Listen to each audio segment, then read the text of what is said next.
tirado en el suelo y los veías ahí. En algunos veías en la pantalla, papá, cosas así. ¿Quiénes son esos terroristas? ¿Cómo han ejecutado su plan?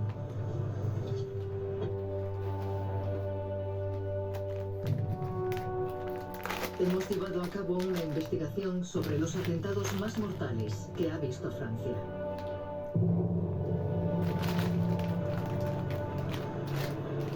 Noche negra en París. Todo empezó el día anterior en Bruselas.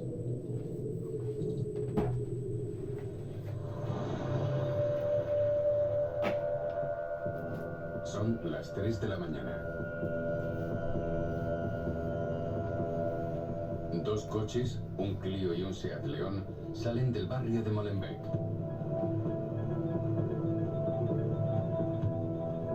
Acceden a la autopista A54 en dirección a Charleroi.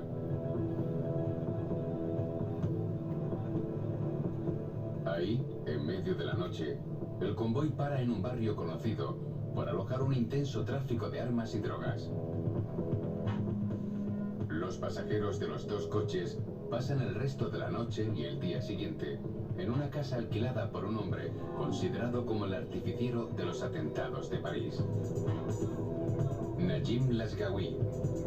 Este belga de 27 años nació en Marruecos y se crió en Bruselas, donde cursó estudios superiores. Es uno de los cabecillas del Estado Islámico. Por la tarde el Clio y el Seat retoman la carretera, esta vez en dirección a París.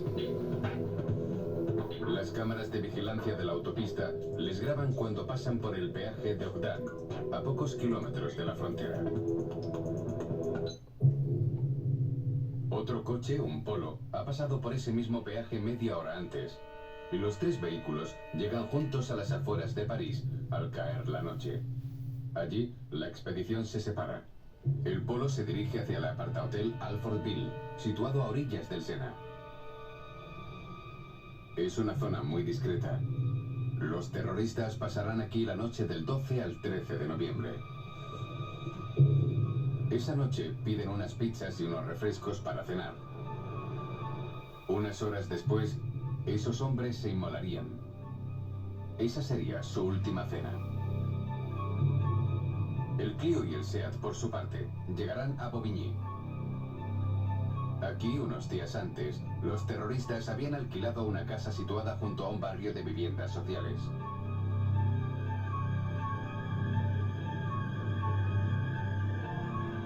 Los pasajeros de los dos coches, 7 en total, compartirán la casa.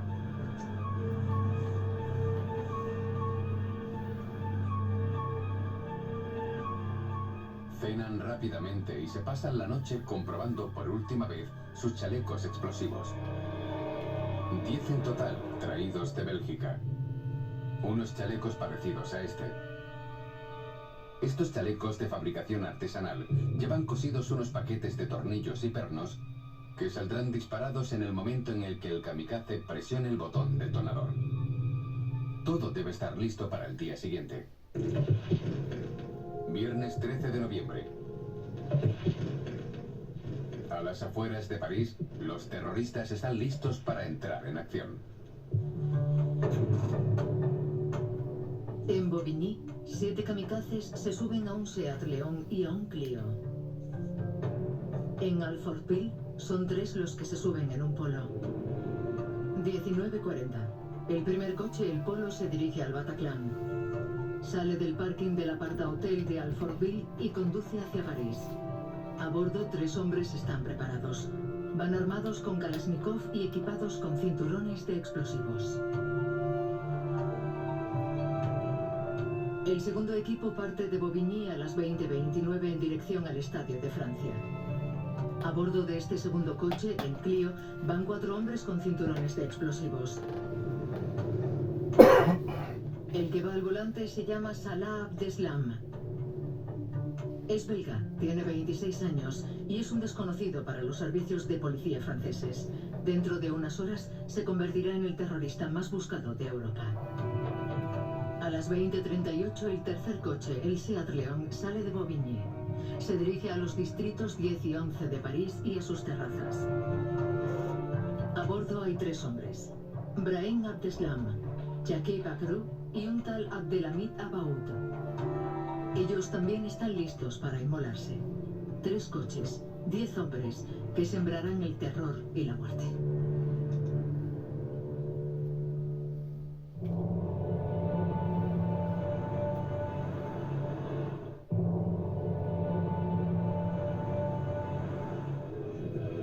Esta noche, en el Estadio de Francia, la selección francesa de fútbol se enfrenta a la alemana, actual campeona del mundo.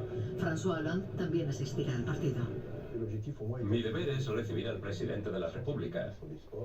La tradición dicta que el ministro de Deportes reciba al presidente de la República en el Estadio de Francia y le acompañe a la zona VIP del estadio. Mientras François Hollande se instala en la tribuna, el Clio conducido por Salah Abdeslam se detiene cerca del estadio. Las puertas se abren. Salen 3 hombres y el coche vuelve a arrancar. Aquí vemos a uno de ellos grabado por las cámaras de vigilancia.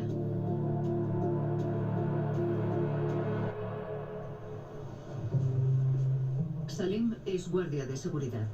Ese 13 de noviembre debía controlar a los espectadores en la entrada al estadio y ese día se encontró cara a cara con uno de los kamikazes. Yo estaba asignado a la puerta L, debía escanear las entradas de los aficionados.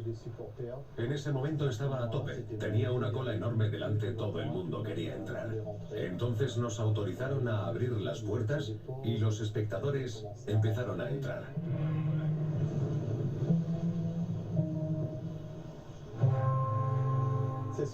Esa noche un individuo se presentó delante de mí.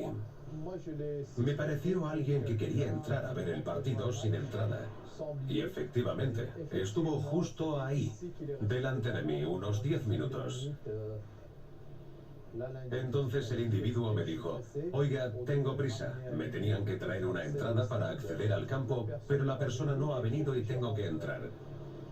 Se le veía bastante nervioso y no dejaba de mirar a la zona de registros que había detrás de mí. El terrorista no tiene entrada y debe permanecer en el exterior del estadio. En el mismo momento, en el sector norte, otro terrorista, también sin entrada, se queda fuera del estadio. ¿Por qué ninguno de ellos tenía entrada? ¿Debían inmolarse entre la gente que esperaba delante del estadio antes del partido? ¿Llegaron tarde? Esas preguntas siguen sin respuesta. El encuentro ha empezado hace 20 minutos y ni los jugadores ni los espectadores prestan atención al ruido sordo de una explosión. En el exterior del recinto, a la altura de la puerta D, un primer terrorista acaba de inmolarse. Su explosión provocó una víctima, la primera de ese viernes negro. Cerca de los restos del terrorista, los policías descubren un pasaporte sirio a nombre de Ahmad al-Mohammad.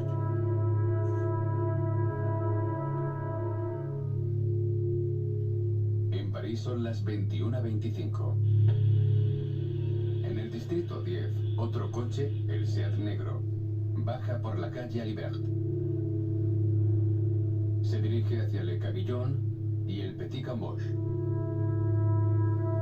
El vehículo se detiene en la calle Bichat.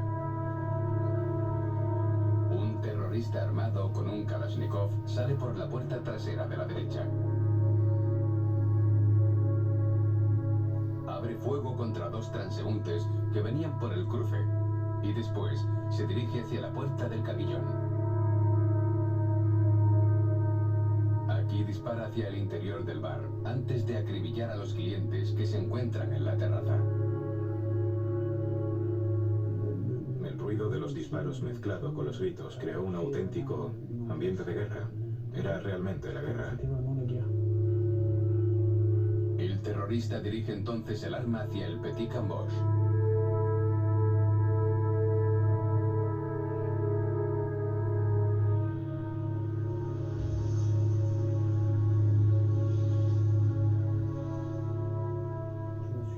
Yo me lancé rápidamente al suelo. Vi al hombre que estaba disparando contra nosotros. Físicamente le describiría como delgado, bastante alto. Llevaba un Kalashnikov en la mano y disparaba indiscriminadamente contra la gente que estaba en la terraza. El ruido era ensordecedor, incluso aterrador. Y entonces oí los disparos más fuertes, así que supuse que se había colocado en la entrada del Caguillón y que estaba disparando contra todas las personas que intentaban protegerse en el suelo. Entonces me miré la mano y vi que estaba destrozada. Tenía la camiseta llena de sangre. Y entonces me di cuenta de que una bala me había dado en el esternón. La adrenalina hizo que consiguiera coger mi móvil.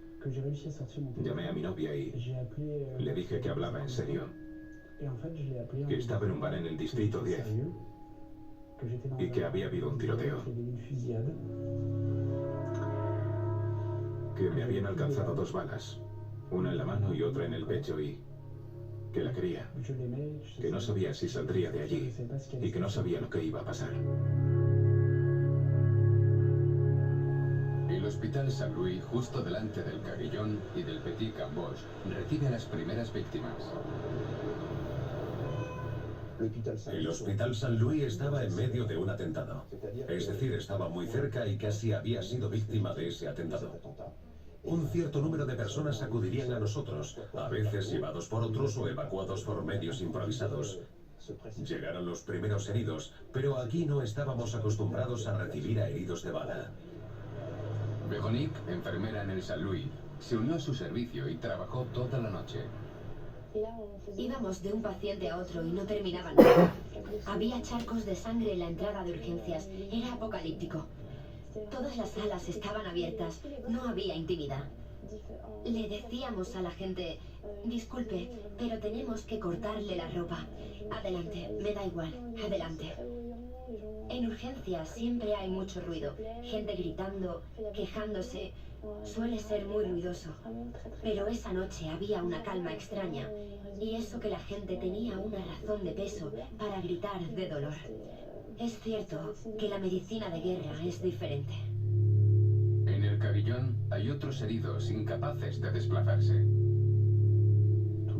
Todo el mundo estaba bañado en su propia sangre. El olor de la pólvora era muy fuerte. Y el olor a sangre también. A mí me marcó muchísimo porque jamás había vivido nada igual.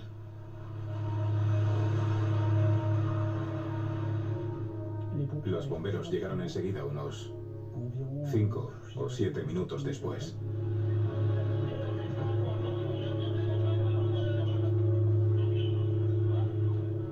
En un primer momento hicieron una evaluación de los hechos. Analizaron las situaciones extremas y decidieron qué personas necesitaban ser evacuadas inmediatamente. A una persona que había a mi lado le hicieron un masaje cardíaco, pero por desgracia no sobrevivió. Recuerdo que entonces me quedé mirando el techo del bar y me dije, no quiero morir aquí. A veces se me nublaba la visión, así que la gente que estaba a mi alrededor no dejaban de hablarme. Un bombero me examinó para ver si había otra entrada de bala, otro impacto. Me cortó el vaquero, el jersey, la camisa, la camiseta, me abrió una vía. Sus movimientos eran muy precisos. Sabía lo que hacía.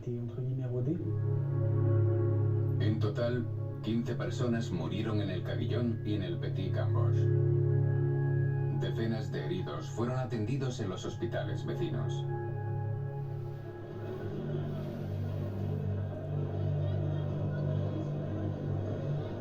A las 21:30, una nueva detonación sacude el estadio de Francia.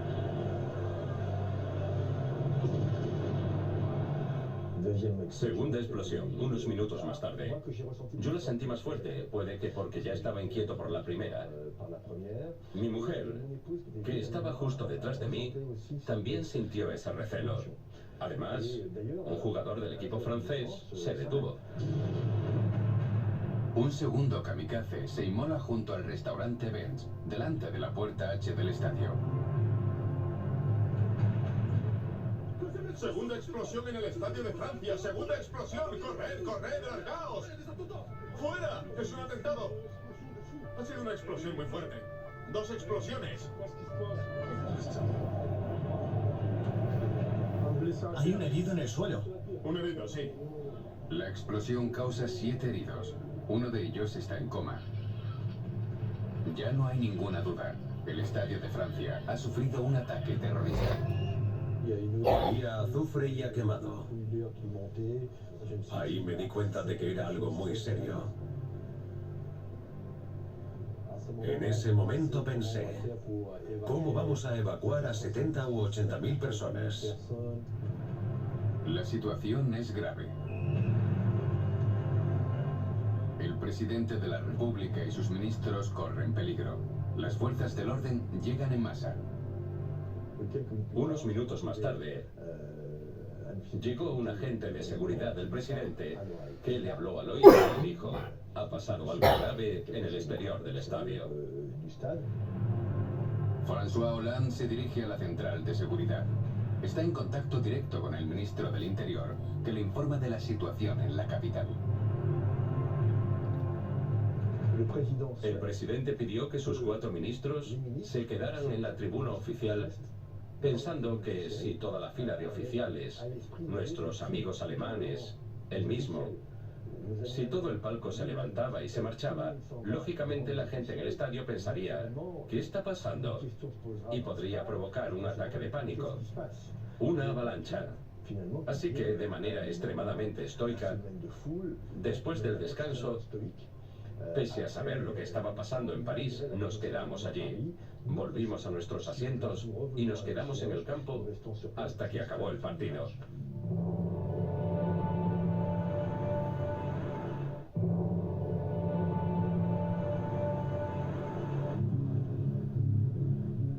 En París, el coche de los terroristas vuelve a ponerse en marcha. Son las 21:32.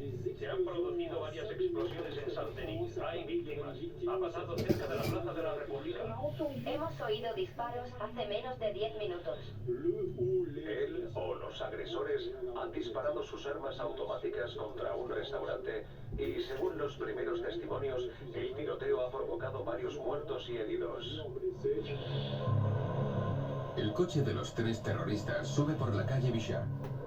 Gira a la derecha por la calle Faubourg du Temple. Después a la izquierda por la calle de la Fontaine-au-Roi. Se detiene entre la cafetería La Bombière y el restaurante Casa Nostra.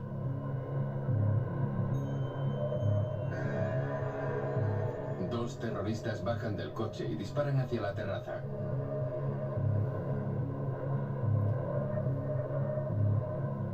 Uno de ellos se dirige entonces hacia el restaurante Casa Nostra y abre fuego.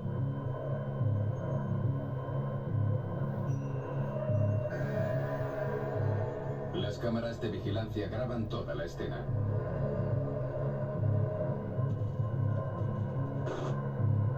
Aquí vemos cómo el terrorista en el círculo rojo dispara quemarropa contra los clientes.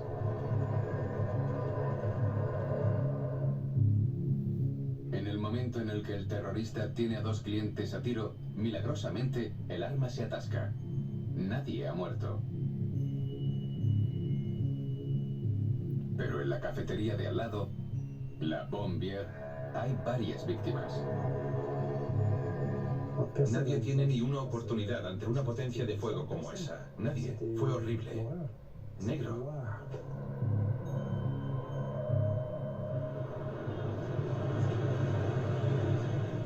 Yo terminé mi jornada de trabajo un poco más tarde que de costumbre y, como siempre, cogí una bici para volver a casa. Llegué justo a la esquina de la calle Faubourg du Temple, al Boulevard Jules Ferry. Los terroristas, es difícil decirlo porque era de noche, pero yo, el primero al que vi estaba en la zona de aquí, en este perímetro. El otro se le acercó y empezaron a disparar de izquierda a derecha. Dispararon contra todos. Yo nunca había visto una posición de tiro. No me gustan las armas, pero estaba tranquilo. Tenía las piernas dobladas y el peso de su cuerpo equilibrado y disparaba. Estaba coordinado, lo tenían planeado. Estaba preparado, fue frío.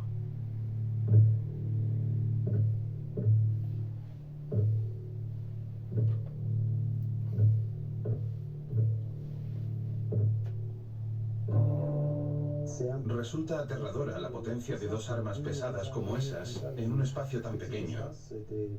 Vi los destellos en el cielo. Pa, pa, pa, pa, pa, pa, pa. El ruido era ensordecedor. Pa, pa, pa, pa, pa, pa, pa.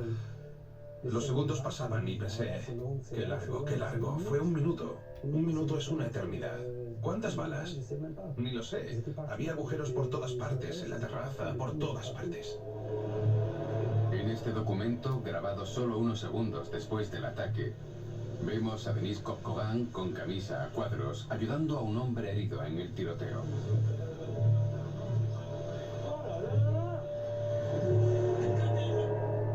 Intenté llamar a la policía, pero no lo conseguía. Se cortaba. Entendí que la red estaba saturada. ¿Dios, lo has visto? ¿No lo has oído? Ha sido una locura. Ha debido ser un ajuste de cuentas. Increíble. Después llegué al final de la calle y vi que había sido una carnicería total. Vi la cafetería La Bombier, que conocía muy bien. Y estaba muy oscura. No sé si con los disparos habían explotado las luces o alguien las había apagado, pero estaba muy oscuro.